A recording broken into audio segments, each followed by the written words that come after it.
오늘부터 9월 6일 주일까지 코로나가 확진자들이 너무나도 많아져서 처음엔 서울시, 경기도, 인천 수도권 지역을 사회적 거리두기 2단계의 비대면 예배, 그 안에서 이제 영상 예배나 인터넷 예배를 준비하는 최소의 그룹 20여 명 정도만을 남겨놓고 예배할 수 있는 그런 상황으로 전환되었습니다. 그 다음에 오늘 대전 각 지자체는 사실 그 시장의 권한으로 결정한 것인데 23일 0시를 기점으로 해서 대전시도 비대면 예배를 하라고 공문이 왔습니다. 그러니까 뭐 비대면 예배를 해도 말씀드렸듯이 우리같이 영상 PPT 예배를 드리는 곳에는 예배자들이 와서 최소한의 인원이 와서 예배를 도와야만 되는 거니까 그런 예배를 제외하고 있는 기존의 성도들은 교회를 나와서 예배할 수 없는 그런 상황에 놓였습니다. 그래서 오늘도 다시 유튜브에 예배를 올려야 되는 상황에 이르렀습니다. 일부 방송에서나 정치권에서는 광복절 집회, 또 정강훈 목사를 중심으로 하는 정치 성향의 집회의 원인을 이 코로나 확진자들이 많아지는 상황으로 몰아내는 경우가 있는데 사실은 거기도 요소가 됐지요. 마스크를 쓰지 않은 경우도 있었고 또 많은 참여자들로 인한 깜깜이 확진자들이 그 안에서 발생의 요소를 분명히 제시한 것은 사실입니다. 그러나 지금 전국적으로 흩어져 있는 정부가 코로나 확진자들의 원인이 광복절 집회에 참석한 사람들이라고만을 얘기하기는 어렵습니다. 왜냐하면 놀이동산에서도 많은 확진자들이 나왔고 저 경기도 파주에 있는 모 카페에서도 커피숍에서도 확진자가 나왔습니다. 제주도에도 와 있습니다. 여러 지역에서 다양한 방법으로 확진자들이 증가해서 약 300여 명의 확진자들이 지금 계속 발생하고 있습니다. 오늘 예배하는 준비하는 과정에도 대전에서도 확진자들이 계속 나오고 있는 것을 볼 수가 있습니다. 특별히 마스크는 의무적으로 이제 쓰셔야 되고 또 손 씻기, 거리두기 이런 부분들에 좀 더 신경을 써야 될 것입니다. 아까도 아침에 이렇게 밖을 잠깐 보니까 마스크를 안 쓰고 다니시는 분들도 여전히 계십니다. 사실은 10명 미만으로 확진자들이 떨어졌을 때 안타까웠고 염려됐던 저 목사로서 염려됐던 것은 한 가지가 있습니다. 전에는 확진자가 초기에 막 있을 때는 전국의 공공기관, 물론이요, 또 지하철, 기차역, 터미널 이런 곳에도 사람들이 많은 곳에도 코로나 체온을 감지하는 사람들이 상주해 있었습니다. 근데 어느 순간부터인지 그 상주해 있던 사람들이 다 빠져나가서 지금은 아주 공공기관, 세종에 있는 국립중앙도서관 같은 데도 예약제였습니다만 입구에서 확진자 체온을 감지하는 것은 있었어요. 자, 어제 일이 있어서 외부를 좀 나갔다 왔는데 점심을 이제 KFC 어느 햄버거 집에서 점심을 대신했습니다. 근데 사실 거기서 음식을 받으면서 열람을 적으라고 하는데 주소와 전화번호를 적을 수 있습니다.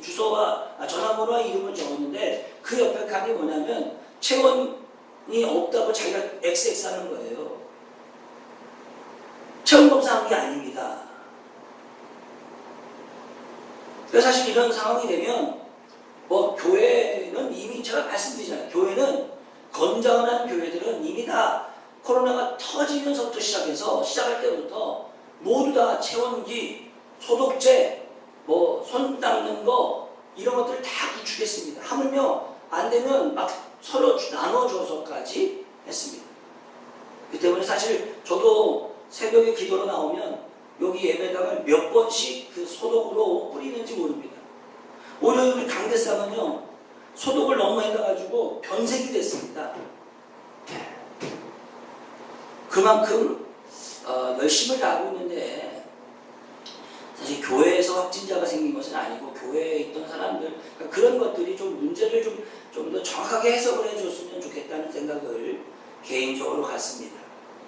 그 사람이 이미 확진자의 증세가 있었는데 교회로 왔다, 이렇게만 단정하기는 어려워요. 지금은 깜깜이 환자들이 되게 많잖아요. 왜냐하면 자기가 몇 도인지도 모르는 경우도 있어요. 왜냐면 그런 데 가면, 지나가면 영화관 같은 데 가보니까는요, 영화관은 하더라고요. 검진을 하고 있더라고요, 이렇게. 그게 여러 공간에서 다양하게 돼 있어야만 이런 것들을 더 예방했을 텐데, 어느 순간, 제가 지난번에 어딜 갔다가 잠깐 어느 휴게소인지 기억이 나지 않지만, 그 휴게소에는 이전에 갔을 때는 그 앞에 이렇게 테이블에 이게 플라스틱이나 이런 것들로 이렇게 막아놨습니다. 근데 그게 없어요. 중앙에 구석에 몰려 있더라고요. 그래서 이제 많이 느슨해졌구나 라고 생각했습니다. 그래서 거기서 지나가는 사람들이 얼굴 맞대어서 아무런 중간 장벽이 없었고요. 거리두기 잘 안 합니다. 그리고 손소독제도 많이 떨어져 있었습니다. 주변에 없어요. 저는 테이블마다 있었는데 없었습니다. 그러면 이게 습관이라는 게 무서운 거예요. 사실은 지금 2단계에 되어졌지만 국민들의 의식이 좀 많이 달라졌을 겁니다. 그렇게 처음처럼 그렇게 쉽지 않을 거라고 생각이 듭니다. 왜냐하면 끊임없이 그걸 좀 더 생활화시키고 강조해야 되는데, 막 10명 미만으로 떨어졌을 때부터 방송에 방송이나 정치인들 마스크 안 쓰고 나온 사람이 태반이었습니다. 처음에는 안 그랬어요. 앵커를 빼고 현장 기자하는 사람들도 마스크를 철저하게 썼습니다. 근데 10명 미만으로 떨어지고 지금 좀 괜찮아진 것처럼 할 때, 분위기가 그럴 때 언제서부턴가 마스크도 쓰지 않았고, 정치인들은 마스크 벗고 말하는 적이 더 많아졌어요. 저희 교회들은 사실 그러지 않았거든요. 여러분들, 이런 분들을 어느 한 부분으로만 보지 않고 모두가 좀 더 노력해야 되는데, 우리가 좀 안일한 부분이 있었지 않나 하는 생각을 갖고, 꼭 당장 우리가 완치된 것처럼 분위기가 됐지 않았습니까, 사실은. 이런 것들을 좀 더 조심했으면 안 됐나 생각이 듭니다. 그 다음에 또 교회가 비대면 예배를 드려야 되는, 그리고 안 지키면 벌금을 낸다는 그런 상황입니다. 오늘 말씀은 예레미야서 25장 1절로 11절의 말씀 가지고 계속 말씀하시는데 라는 제목으로 하나님 말씀을 전하고자 합니다.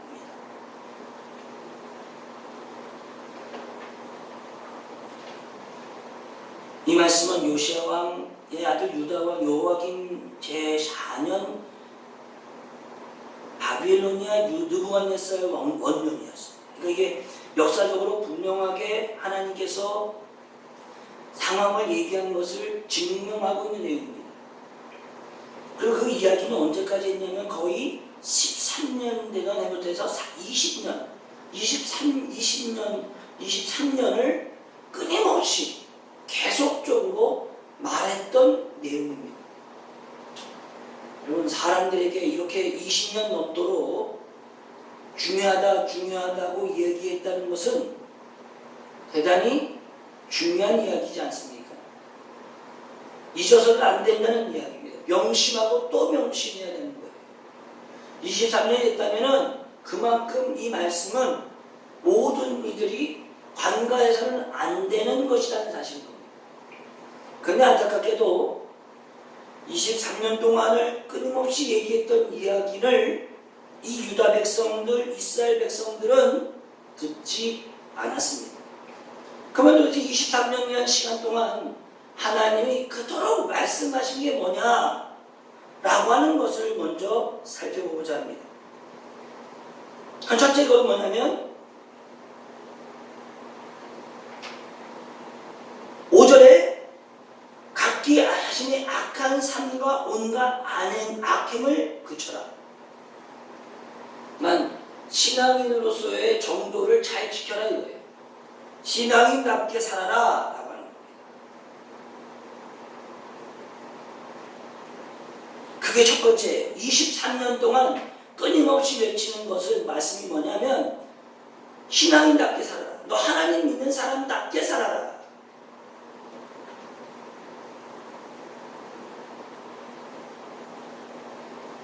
둘째는 다른 신을 섬기지 말고 경배하지도 말라. 나 외에 다른 신을 섬기지 말아라. 십계명의 규율이에요. 사실 십계명의 규율의 두 가지를 건축은 오직 하나님을 잘 믿어라.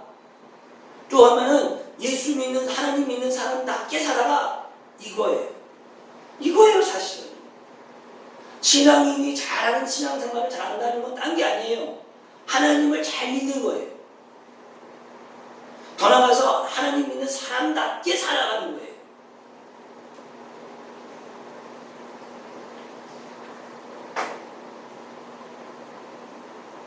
그런데 이들이 23년 동안 수많은 방법을 통해서 말씀하신 그들은 어땠냐면 듣지 않았다. 오히려 이들은 어떻게 했냐면 손으로 만든 우상을 섬기고 그거를 신으로 해주셨어요.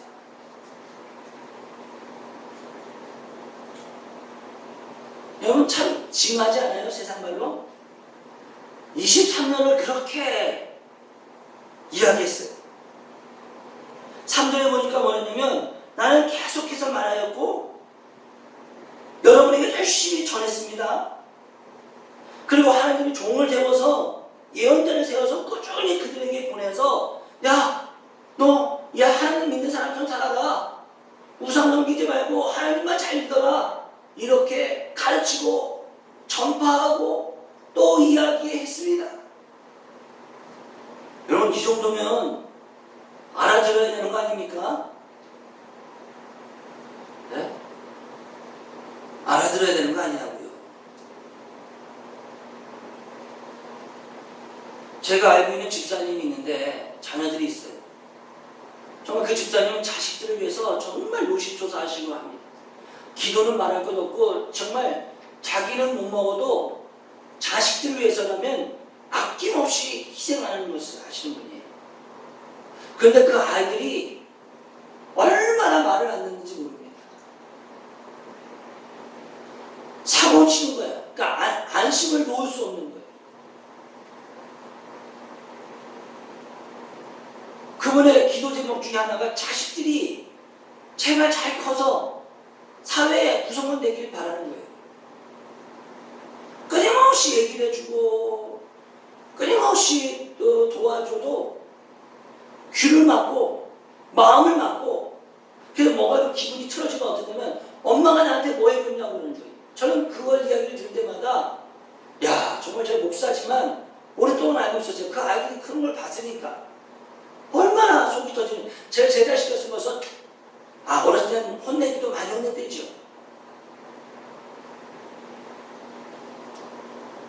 이제 크니까 말도 안 듣는 거예요. 이걸 두면 제가 제 자식을 알지만 얼마나 열받는지 모릅니다. 그 얘기를 듣고. 하나님이 선지자를 보내고 예레미야를 보내서 23년을 이야기했어요. 여러분 알아들을 정도 되지 않았을까요, 여러분? 여러분 나중에 보면은요, 어렸을 때 부모님들 공부 좀 해라 했을 때 나중에 크고 나니까 내가 그때 엄마 말 들어서 공부 좀 했으면 지금보다 좀 나은 삶을 살지 않을까? 이런 이야기하는 사람들 많아요.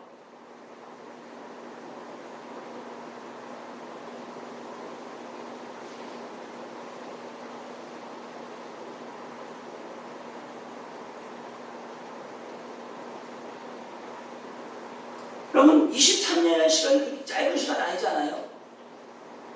여러분 23 23년을 신앙생활을 했는데, 예를 들어서 23년을 신앙생활을 했는데 23년 동안 목사님을 통해서 교회 지도자들을 통해서 또 수많은 방법을 통해서 말씀하셨어요.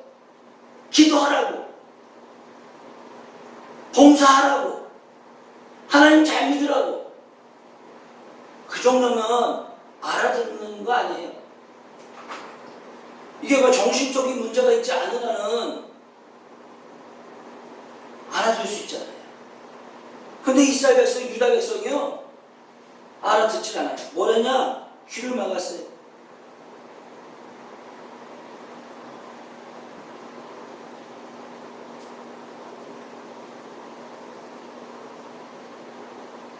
오늘 개역개정 성경책이 뭐라 했냐면요, 너희는 순종하지 않고 귀를 기울여 듣지도 아니했다. 그러니까 콧방 낀 거예요. 콧방 뀌었어요. 야, 그게 뭐래 중요해. 그럼 제가 옛날에 전도사 때 큰 대형교회 교육자였어요. 기도원도 사역하고 교회도 사역했어요. 3년, 해수로 4년을 사역하고 나왔는데, 그때마다 그 교회를 향하여 뭐라고 걱정했냐면, 많은 주변의 목사님들이 저희 교육자들도 그랬어요. 야, 앞으로 10년만 이런 상태로 가면 그 교회 학교 없어질 거다. 까딱하면 교회도 없어질 수 있다.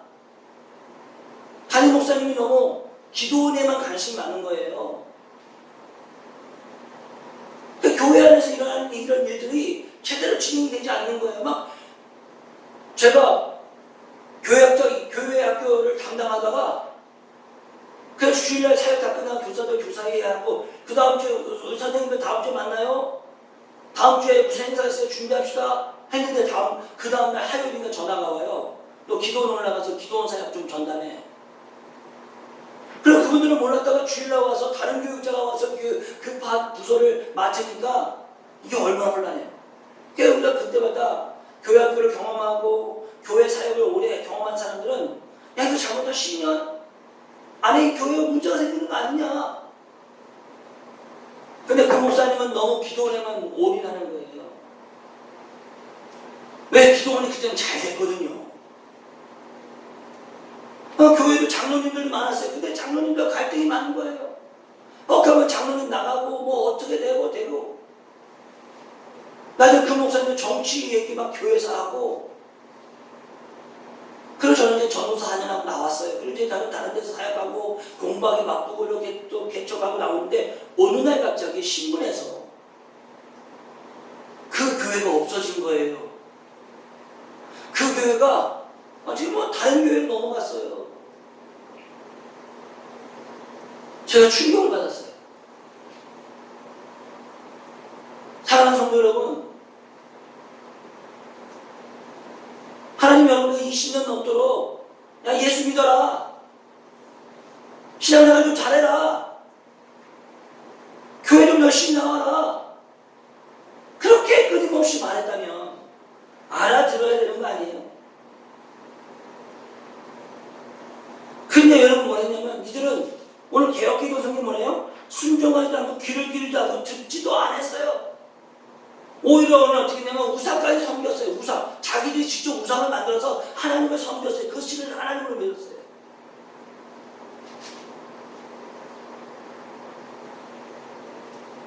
꾸준히 알려줬어요. 밥 먹여가면서 알려줬어요.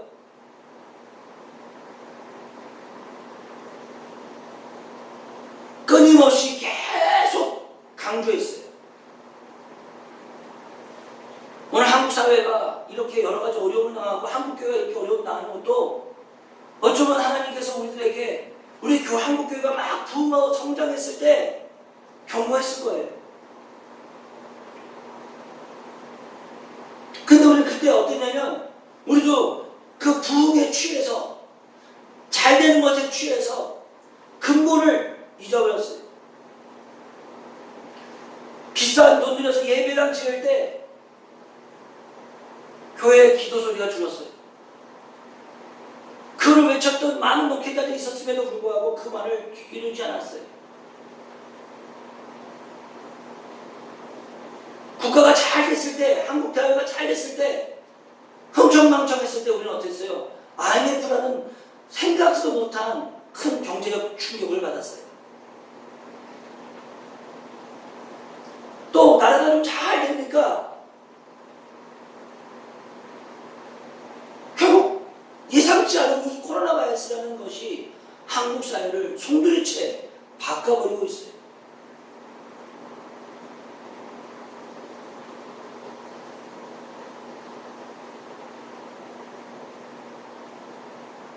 어느 순간 어제 동지가 오늘의 적이 되는 상황으로 이르렀어요. 근데 그런 것들이 다 없었던 이야기가 아니라 다 그 전부터 많은 선견자들이 많은 다양한 방법을 통해서 한국 사회를 향하여 한국 교회를 향하여서 이야기했어요. 그러나 결국 그런 것들을 오늘 본문처럼 순종하지 않고 귀를 기울이지 않고 듣지도 않았고 결국 그것이 오늘날 상상하지도 못했던 상황에 이르러 혼란과 고통을 갖고 있어요. 여러분, 하나님 말씀을 이렇게 꾸준히 읽고 끊임없이 이야기하고 계속 그들에게 주지했을 때 그것을 듣지 않고 그것을 순종하여 기울이지 않으면 어떤 결과가 초래하느냐? 오늘 이 예레미야 25장 이야기는 이렇습니다. 첫째는 어떻게 하냐면 주변 광대국을 일으키고 느부갓네살 왕을 일으켜서 너희들을 비웃음거리로 만들어주겠다.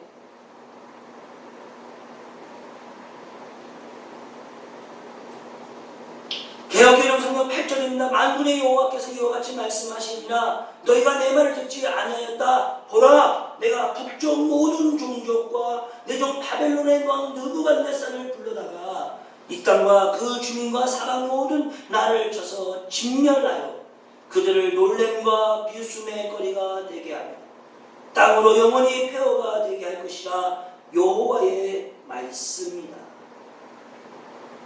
10절은 얘기합니다. 내가 그들 중에 기뻐하는 소리와 즐거워하는 소리와 신랑의 소리와 신부의 소리와 맷돌 소리와 등불 빛이 끊어지게 하리라. 그가 언제까지나 70년 바벨론 왕을 섬길 것이다. 그래서 나는 70년 후에 이스라엘 백성이 다시 돌아옵니다. 70년 동안 느부갓네살 왕의 종으로 삽니다. 사랑하시는 성도 여러분, 우리가 혹시 하나님 말씀을 끊임없이 목회자를 통해 다양한 방법을 통해서 말씀하시는 것이 있었다면 지금 여러분 그것을 어떻게 받아들였습니까? 어떻게 듣고 계셨습니까? 어떻게 이해하고 계셨습니까? 그리고 어떤 행동을 취하고 계십니까? 들으세요. 귀 기울이세요. 하나님 잘 믿으셔야 됩니다. 그 하나님 자녀답게 사셔야 합니다. 하나님 자녀인데도 불구하고 이득만을 취하려고 하고 약자들을 짓밟고 권력을 탐하고 사기치고 가난한 어려운 이들을 자신의 아내일 것처럼 여기고 눈속임을 하고 이런 것들 하나님은 다 알고 계십니다. 여러분 또 이런 시대에 뭐 영상 예배를 드린다 어쩐다 하고 해서 여러분 예배를 소홀히 하는 거 하나님 다 하고 계십니다. 여러분 이거보다 더 심각. 아니 공산당이 북한의 공산당이 쳐들어와서 진위성을 믿을래 공산당을 믿을래 예수를 믿을래 했을 때 그 자리에서 총으로 쏴 죽이던 그 무서운 시대에도 하나님께 예배했습니다.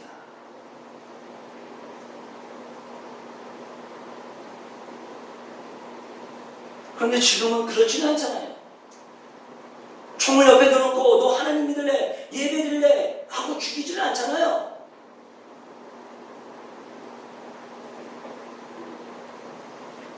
일본의 만행이 있는 이 그 압제 시대 때도 하나님 믿는 사람들이 나라와 민족을 위해서 목숨을 아까워하지 않았습니다. 근데 지금은 그러지 않잖아요.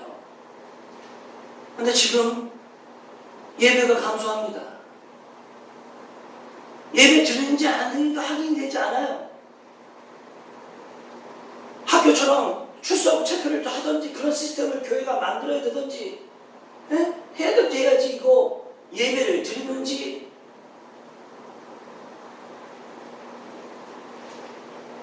우리 교회 청년들은 더 그러겠죠. 자고 있는지 놀고 있는지 어떻게 알겠습니까? 교회 안 나, 팀이 교회 안 나가니 얼마나 좋습니까? 자유의 시간이라고 여기겠죠.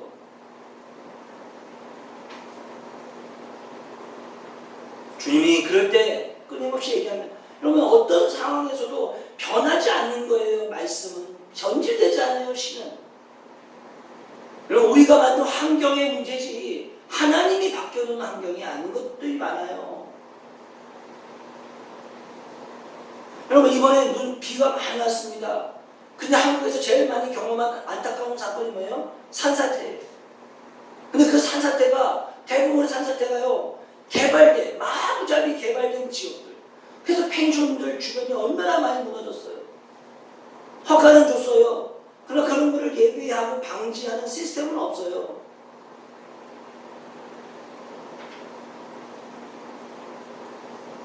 제가 제가 아주 어렸을 때 서울의 풍납동에 살았어요. 그때도 진짜 비가 많이 왔어요. 그래서 그 비가 많이 와서요, 그 동네가 풍납동이라는 동네가 잠겼어요. 그 이후에 거기에 조그만 댐 같은 거를, 댐인가요? 무슨 이게 비가 오면 조절하는 그런 시스템을 만들었어요.